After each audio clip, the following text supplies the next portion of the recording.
Gertrude the Governess by Stephen Leacock. Synopsis of previous chapters. There are no previous chapters. It was a wild and stormy night on the west coast of Scotland. This, however, is immaterial to the present story, as the scene is not laid in the west of Scotland. For the matter of that, the weather was just as bad on the east coast of Ireland. But the scene of this narrative is laid in the south of England, and takes place in and around Knotacentinum Towers, pronounced as if written Nosham Taws, the seat of Lord Knottacent, pronounced as if written Nosh. But it is not necessary to pronounce either of these names in reading them. Nosham Taws was a typical English home. The main part of the house was an Elizabethan structure of warm red brick, while the elder portion, of which the Earl was inordinately proud, still showed the outlines of a Norman keep, to which had been added a Lancastrian jail and a Plantagenet orphan asylum. From the house in all directions stretched magnificent woodland and park, with oaks and elms of immemorial antiquity, while nearer the house stood raspberry bushes and geranium plants which had been set out by the Crusaders. About the grand old mansion the air was loud with the chirping of thrushes, the cawing of partridges, and the clear, sweet note of the rook, while deer, antelope, and other quadrupeds strutted about the lawn so tame as to eat off the sundial. In fact, the place was a regular menagerie. From the house downward through the park stretched a beautiful broad avenue laid out by Henry VII. Lord Nosh stood upon the hearthrug of the library. Trained diplomat and statesman as he was, his stern aristocratic face was upside down with fury. "Boy," he said, "you shall marry this girl, or I disinherit you. You are no son of mine." Young Lord Ronald, erect before him, flung back a glance as defiant as his own. "I defy you," he said. "Henceforth you are no father of mine. I will get another. I will marry none but a woman I can love. This girl that we have never seen—" "Fool," said the Earl, "would you throw aside our estate and name of 1,000 years? The girl, I am told, is beautiful. Her aunt is willing. They are French. Pah! They understand such things in France." "But your reason?" "I give no reason," said the Earl. "Listen, Ronald, I give 1 month. For that time you remain here. If at the end of it you refuse me, I cut you off with a shilling." Lord Ronald said nothing. He flung himself from the room, flung himself upon his horse, and rode madly off in all directions. As the door of the library closed upon Ronald, the Earl sank into a chair. His face changed. It was no longer that of the haughty nobleman, but of the hunted criminal. "He must marry the girl," he muttered. "Soon she will know all. Tachimov has escaped from Siberia. He knows and will tell. The whole of the mines pass to her, this property with it, and I— But enough." He rose, walked to the sideboard, drained a dipper full of gin and bitters, and became again a high-bred English gentleman. It was at this moment that a high dog-cart, driven by a groom in the livery of Earl Nosh, might have been seen entering the avenue of Nosham Taws. Beside him sat a young girl, scarce more than a child, in fact not nearly so big as the groom. The apple-pie hat which she wore, surmounted with black willow plumes, concealed from view a face so face-like in its appearance as to be positively facial. It was, need we say it, Gertrude the Governess, who was this day to enter upon her duties at Norsham Taws. At the same time that the dog-cart entered the avenue at one end, there might have been seen riding down it from the other a tall young man, whose long, aristocratic face proclaimed his birth, and who was mounted upon a horse with a face even longer than his own. And who is this tall young man who draws nearer to Gertrude with every revolution of the horse? Ah, who indeed? Ah, who? Who? I wonder if any of my readers could guess that this was none other than Lord Ronald. The two were destined to meet. Nearer and nearer they came, and then still nearer. Then, for one brief moment, they met. As they passed, Gertrude raised her head and directed toward the young nobleman two eyes so eye-like in their expression as to be absolutely circular, while Lord Ronald directed toward the occupant of the dog-cart a gaze so gaze-like that nothing but a gazelle or a gas-pipe could have emulated its intensity. Was this the dawn of love? Wait and see, do not spoil the story. Let us speak of Gertrude. Gertrude de Montmorency MacFiggin had known neither father nor mother. They had both died years before she was born.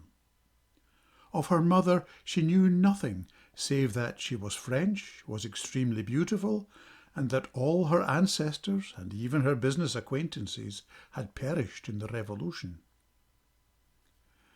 Yet Gertrude cherished the memory of her parents. On her breast the girl wore a locket in which was enshrined a miniature of her mother, while down her neck, inside at the back, hung a daguerreotype of her father.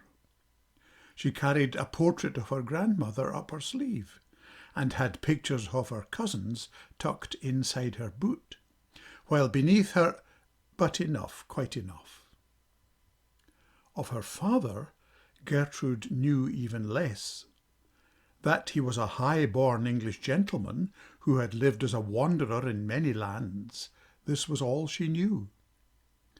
His only legacy to Gertrude had been a Russian grammar, a Romanian phrase book, a theodolite, and a work on mining engineering. From her earliest infancy, Gertrude had been brought up by her aunt. Her aunt had carefully instructed her in Christian principles. She had also taught her Mohammedanism to make sure. When Gertrude was 17, her aunt had died of hydrophobia. The circumstances were mysterious. There had called upon her that day a strange, bearded man in the costume of the Russians. After he had left, Gertrude had found her aunt in a syncope, from which she passed into an apostrophe and never recovered. To avoid scandal, it was called hydrophobia. Gertrude was thus thrown upon the world. What to do? That was the problem that confronted her. It was while musing one day upon her fate that Gertrude's eye was struck with an advertisement. Wanted, a governess, must possess a knowledge of French, Italian, Russian and Romanian, music and mining engineering. Salary £1 4s and 4 halfpenny per annum. Apply between 11:30 and 25 minutes to 12 at number 41 A.6 Belgravia Terrace, the Countess of Nosh. Gertrude was a girl of great natural quickness of apprehension, and she had not pondered over this announcement more than half an hour before she was struck with the extraordinary coincidence between the list of items desired and the things that she herself knew. She duly presented herself at Belgravia Terrace before the Countess, who advanced to meet her with a charm which at once placed the girl at her ease. "You are proficient in French?" she asked. "Oh, oui," said Gertrude modestly. "And Italian?" continued the Countess. "Oh, si," said Gertrude. "And German?" said the Countess in delight. "Ah, ja," said Gertrude. "And Russian?" "Da." "And Romanian?" "Yup." Amazed at the girl's extraordinary proficiency in modern languages, the Countess looked at her narrowly. Where had she seen those lineaments before? She passed her hand over her brow in thought and spit upon the floor. But no, the face baffled her. "Enough," she said. "I engage you on the spot. Tomorrow you go down to Nosham Taws and begin teaching the children. I must add that in addition you will be expected to aid the Earl with his Russian correspondence. He has large mining interests at Chminsk." Chminsk!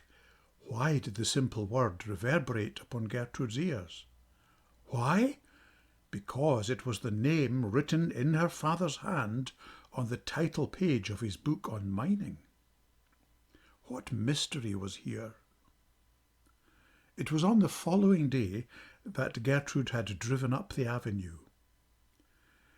She descended from the dog-cart, passed through a phalanx of liveried servants drawn up 7 deep, to each of whom she gave a sovereign as she passed, and entered Nosham Taws.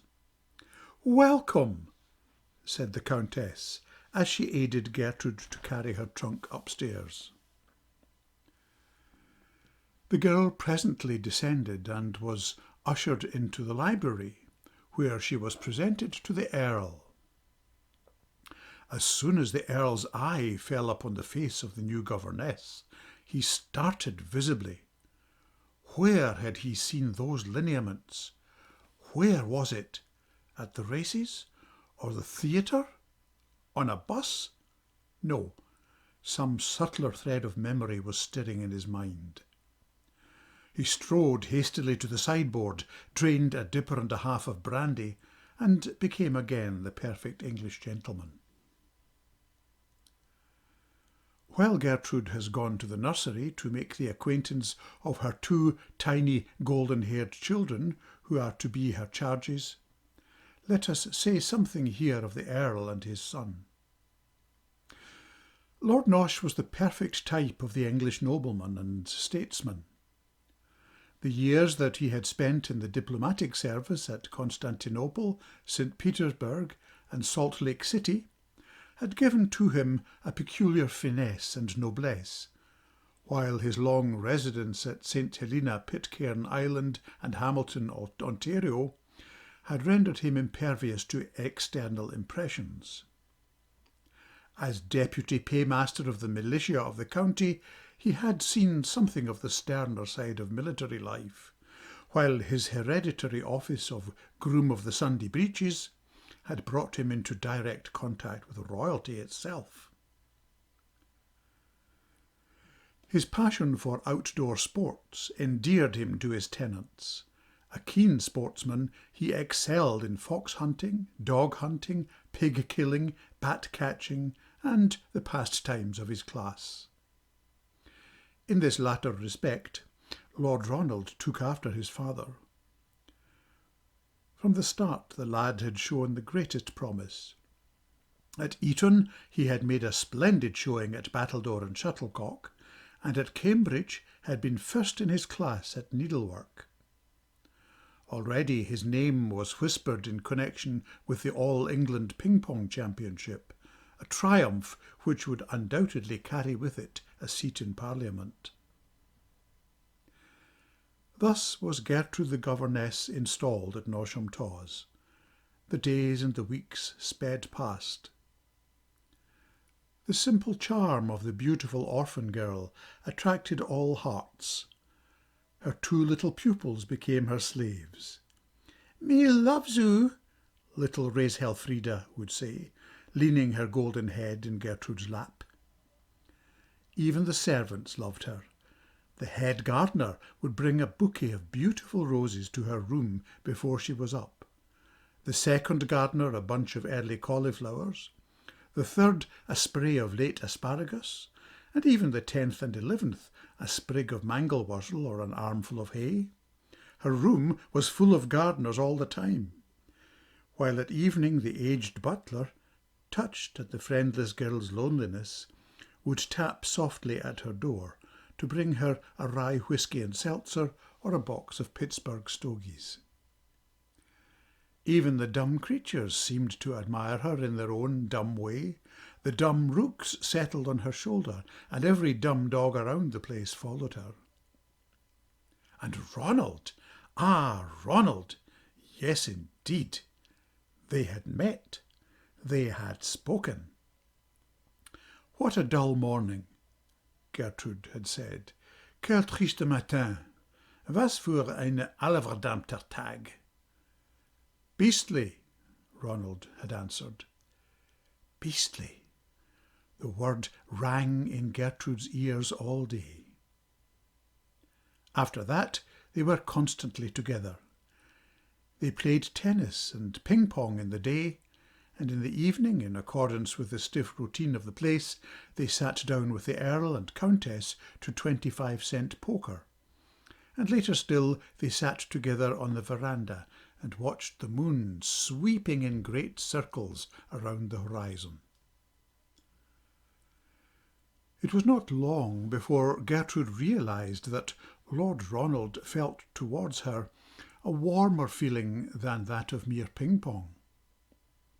At times in her presence he would fall, especially after dinner, into a fit of profound subtraction.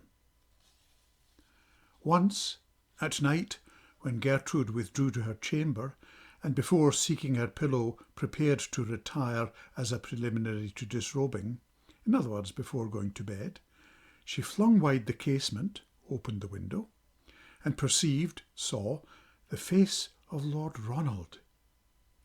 He was sitting on a thorn bush beneath her, and his upturned face wore an expression of agonised pallor. Meantime the days passed. Life at the Taws moved in the ordinary routine of a great English household. At 7 a gong sounded for rising, at 8 a horn blew for breakfast, at 8:30 a whistle sounded for prayers, at 1 a flag was run up at half-mast for lunch, at 4 a gun was fired for afternoon tea, at 9 a first bell sounded for dressing, at 9:15 a second bell for going on dressing, while at 9:30 a rocket was sent up to indicate that dinner was ready. At midnight dinner was over, and at 1 a.m. the tolling of a bell summoned the domestics to evening prayers. Meanwhile, the month allotted by the Earl to Lord Ronald was passing away. It was already July 15. Then, within a day or two, it was July 17, and almost immediately afterwards, July 18. At times the Earl, in passing Ronald in the hall, would say sternly, "Remember, boy, your consent or I disinherit you." And what were the Earl's thoughts of Gertrude? Here was the one drop of bitterness in the girl's cup of happiness. For some reason that she could not divine, the Earl showed signs of marked antipathy. Once, as she passed the door of the library, he threw a bootjack at her. On another occasion, at lunch alone with her, he struck her savagely across the face with a sausage. It was her duty to translate to the Earl his Russian correspondence. She sought in it in vain for the mystery. One day a Russian telegram was handed to the Earl. Gertrude translated it to him aloud. "Touchimoff went to the woman. She is dead." On hearing this, the Earl became livid with fury. In fact, this was the day that he struck her with the sausage. Then one day, while the Earl was absent on a bat hunt, Gertrude, who was turning over his correspondence with that sweet feminine instinct of interest that rose superior to ill-treatment, suddenly found the key to the mystery. Lord Nosh was not the rightful owner of the Taws. His distant cousin of the older line, the true heir, had died in a Russian prison, to which the machinations of the Earl, while ambassador at Chminsk, had consigned him. The daughter of this cousin was the true owner of Nosham Taws. The family story, save only that the documents before her withheld the name of the rightful heir, lay bare to Gertrude's eye. Strange is the heart of woman. Did Gertrude turn from the Earl with spurning? No. Her own sad fate had taught her sympathy. Yet still the mystery remained. Why did the Earl start perceptibly each time he looked into her face?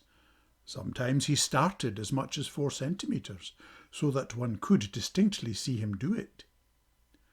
On such occasions he would hastily drain a dipper of rum and Vichy water and become again the correct English gentleman.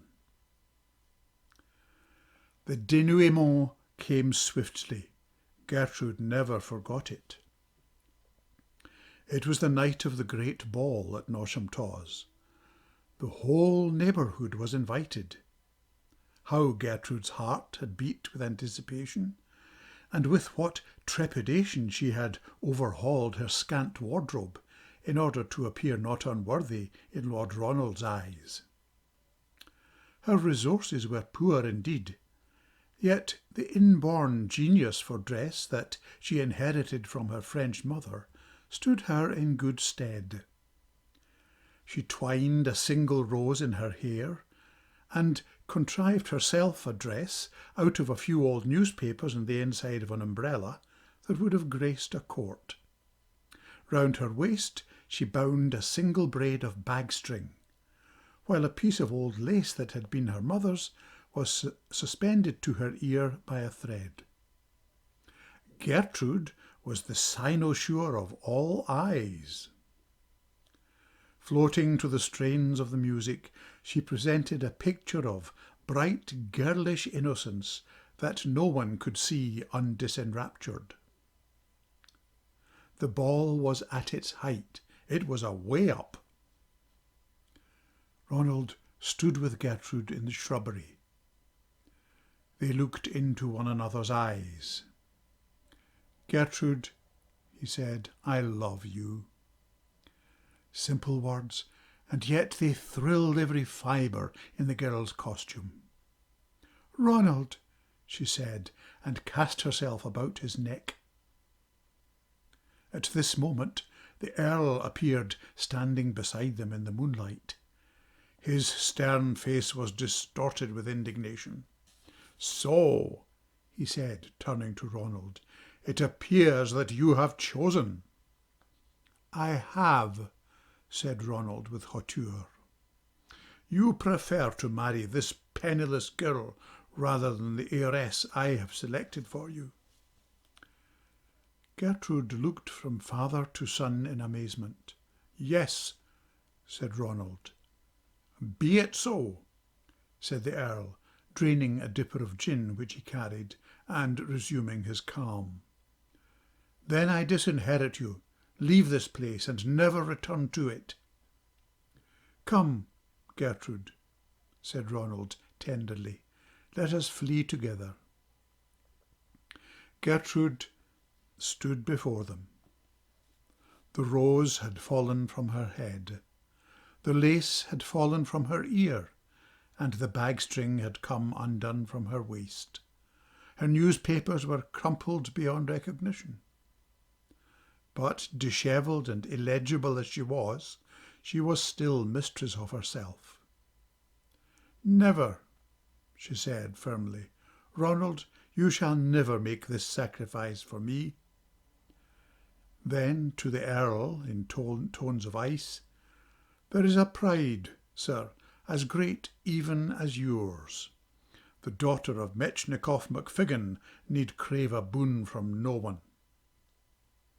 With that she hauled from her bosom the daguerreotype of her father and pressed it to her lips. The Earl started as if shot. "That name!" he cried. "That face! That photograph! Stop!" There is no need to finish. My readers have long since divined it. Gertrude was the heiress. The lovers fell into one another's arms. The Earl's proud face relaxed. "God bless you," he said. The Countess and the guests came pouring out upon the lawn. The breaking day illuminated a scene of gay congratulations. Gertrude and Ronald were wed. Their happiness was complete. Need we say more? Yes, only this. The Earl was killed in the hunting field a few days after. The Countess was struck by lightning. The 2 children fell down a well. Thus the happiness of Gertrude and Ronald was complete.